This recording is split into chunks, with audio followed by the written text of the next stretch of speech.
हम लोग अनुच्छेद लेखन कर रहे हैं, जिसमें 2-3 अनुच्छेद पर हम लोग चर्चा पिछली कक्षाओं में कर चुके हैं। आज हम लोग मेट्रो ट्रेन पर अनुच्छेद पर चर्चा करेंगे। इसमें कोई भी अनुच्छेद हो, सहायक बिंदु उसमें दिया रहेगा। जो भी सहायक बिंदु दिया रहेगा उसको ध्यान में रखना है और अनुच्छेद को पूरा करना है। लेकिन एक बात जान लीजिए, अगर विषय वस्तु से संबंधित, अगर टॉपिक से संबंधित हम विषय वस्तु लिखते हैं और जो सहायक बिंदु दिया हुआ है उसमें से एक आध बिंदु पर हम चर्चा नहीं भी करते हैं और संतुलित अनुच्छेद लिखते हैं तो अंक हमें मिलते हैं। इस आधार पर अंक नहीं काटा जाता कि इसका एक बिंदु को स्टूडेंट टच नहीं किया है। अब आइए मेट्रो ट्रेन। मेट्रो ट्रेन एक तरह से स्थानीय परिवहन है, स्थानीय यातायात की व्यवस्था है। ये स्थानीय है, स्थानीय लोकल जिसको कहते हो, एक शहर के ही एक भाग से दूसरे भाग में जाने के लिए ये व्यवस्था है। जो मेट्रो ट्रेन बहुत इसके ये श्रीधरन जो है वो मेट्रो ट्रेन के जनक माने गए हैं भारत में।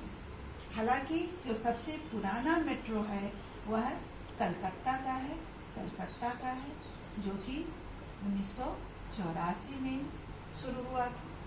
और जो सबसे बड़ा मेट्रो है वह दिल्ली का है जो कि 2002।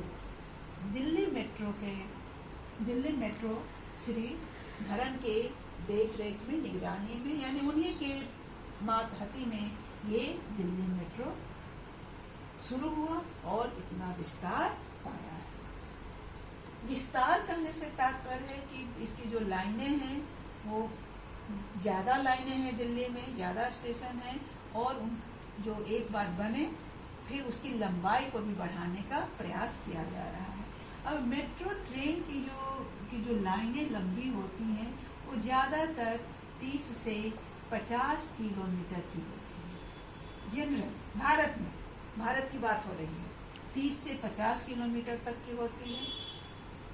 लेकिन कुछ लाइन जो नया बन रहा है वह 100 किलोमीटर तक भी लंबे बनाने की योजना चल रही है। दिल्ली में जो मेट्रो की लाइनें हैं वो दिल्ली में तो है ही, एक स्थान से दूसरे स्थान तक जाने के लिए। दिल्ली के आसपास के जो शहर हैं जैसे गुड़गांव हुआ और नोएडा हुआ, वहाँ भी मेट्रो सेवा पहुँच चुकी है। 4 जो भारत के प्रमुख महानगर हैं, कलकत्ता, दिल्ली, चेन्नई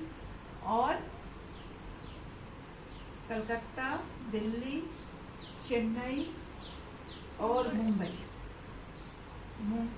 मुंबई, ये जो महानगर हैं भारत के, यहाँ तो मेट्रो ट्रेन है ही।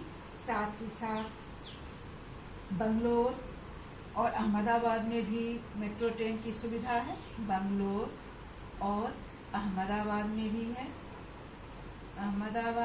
है। ये सब फंक्शनल है, यानी ये सब में मेट्रो सेवा शुरू हो चुकी है।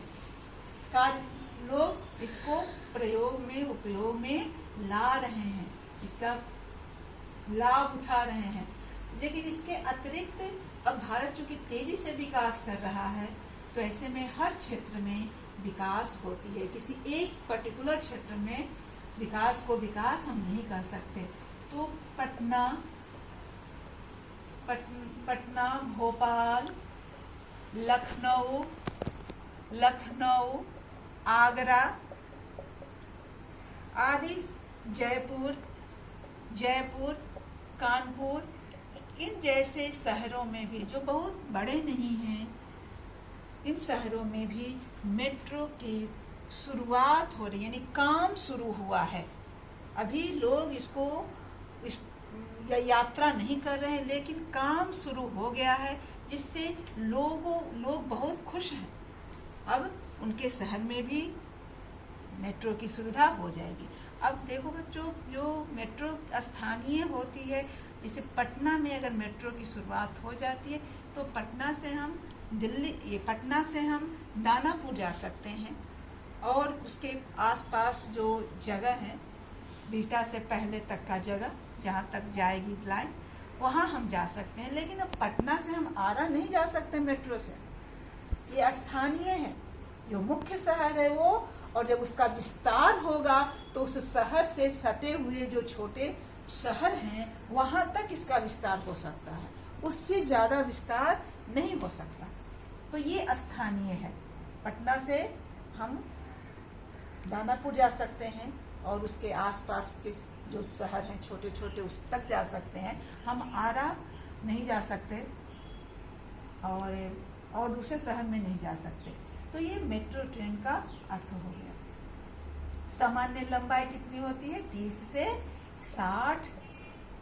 50 किलोमीटर तक सामान्य लंबाई मेट्रो की, उससे ज़्यादा नहीं होती है। जो अब बनेगा, क्योंकि अब एडवांस तकनीक आ गया है, तब इसकी लंबाई अब 100 किलोमीटर तक करने की योजना है, जो जिस पर अभी काम चल रहा है, पूरा नहीं हुआ है। और ई श्रीधरन को पद्मश्री और पद्म विभूषण भी के सम्मान से भी सम्मानित किया गया है।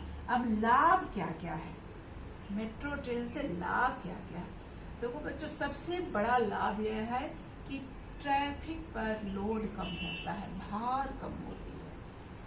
ट्रैफिक पर भार कम होने का अर्थ है कि जो सड़क परिवहन है और जो ट्रेन से परिवहन होता है उस पर कम दबाव पड़ता है, गाड़ियां कम चलेंगी। ट्रैफिक कम होगा तो फिर प्रदूषण कम होगा, दुर्घटनाएं कम होंगी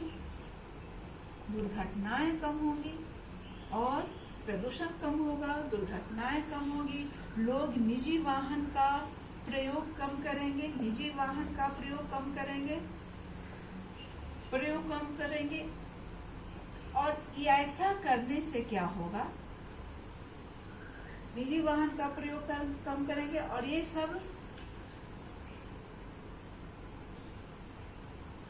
सब होने से क्या होगा? प्रदूषण कम होगा, दुर्घटना। तो इससे एक तो हॉस्पिटल पर, अस्पताल पर दबाव कम पड़ेगा, निजी वाहन का प्रयोग कम होगा, तो लोगों का जो पैसा पेट्रोल और डीजल में खर्च होता था, निजी वाहन के रख रखाव पर खर्च होता था, वह कम होगा, जिससे बचत अधिक होगी, और बचत अधिक होगी तो फिर उनके जीवन स्तर में सुधार होगा, जीवन स्तर ऊपर उठेगा। तो ये लाभ है। और मेट्रो ट्रेन जो होती है वह उस शहर की, जिस शहर में ये मेट्रो सेवा है, उस शहर की जीवन रेखा होती है, लाइफ लाइन होती है। लाखों लोग रोज अपने ऑफिस या अपने काम तक, अपने गंतव्य तक जाते हैं और लौटते हैं, और मेट्रो से जाने के कारण शारीरिक और मानसिक रूप से वो बहुत परेशान नहीं होते। सड़क पर जो इतना जो ध्वनि प्रदूषण होता है उससे मुक्त होते हैं, जो हवा वायु प्रदूषण होता है उससे मुक्त होते हैं, जिससे तनाव कम होता है। और जब तनाव कम होता है तो जीवन सुखमय होता है, हम स्वस्थ होते हैं। तो ये सब लाभ है, और कई तरह के लाभ हैं। एक जो मेट्रो है वो उस शहर के पूरे सूरत को बदलने की क्षमता रखता है। हर आदमी अपने साथ सब समझो कि एक पूरी शैली लेकर आती है मेट्रो ट्रेन, जिसमें सब लोगों को राहत मिलती है। क्योंकि मेट्रो ट्रेन में जो दरवाजे होते हैं वो स्वचालित होते हैं, 5 से 10 मिनट तक का सफ़र होता है, और जो बॉगी होती है वह वातानुकूलित होती है। तो ऐसा रहने से शरीर और मन दोनों को आराम भी होता है, और हम तनाव मुक्त होकर अपने जगह पर पहुंचते हैं, समय से पहुंचते हैं। क्योंकि मेट्रो ट्रेन 2-4 मिनट भी लेट नहीं होती है, हम समय से पहुंच जाते हैं। तो समय के हम पाबंद भी बनते हैं और समय की बचत भी होती है। और उस समय में फिर जब समय की बचत होती है तो हमारा काम अधिक होता है। हम दूसरे कामों के लिए भी समय निकाल लेते हैं, जो कि सड़क से जाने में हर तरह की परेशानियों से हमें को सामना करना पड़ता है। मेट्रो ट्रेन में से जाने में उन सब परेशानियों से हमें मुक्ति मिलती है। अब विस्तार का अर्थ है कि मेट्रो ट्रेन का विस्तार कितना है, कितना दूर तक इसका फैलाव है। तो पहले भी बताए, सामान्य जो लाइनें हैं मेट्रो की वो 30 से 50 किलोमीटर की है, और जो नया बनने वाला है जिसकी योजनाएं चल रही हैं वो 100 किलोमीटर तक लंबी है। अब एक ये विस्तार हुआ।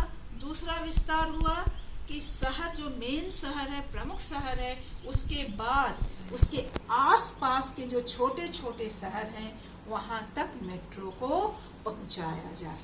और जितना मेट्रो का जाल विस्तार होगा उतना ही शहर साफ सुथरा और प्रदूषण मुक्त होगा। लोग तनाव में कमी आएगी, लोगों के जीवन में तनाव में कमी आएगी और जीवन स्तर ऊपर उठेगा। तो इस तरह से मेट्रो ट्रेन शहर के लिए जीवन रेखा है।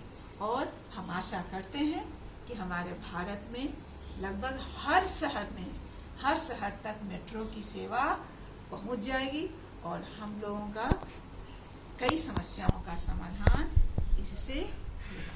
धन्यवाद बच्चों। आप लोग मेट्रो ट्रेन पर एक अनुच्छेद 80 से 100 शब्दों का लिखेंगे और फिर अगली कक्षा में हम दूसरे किसी और टॉपिक पर चर्चा करेंगे।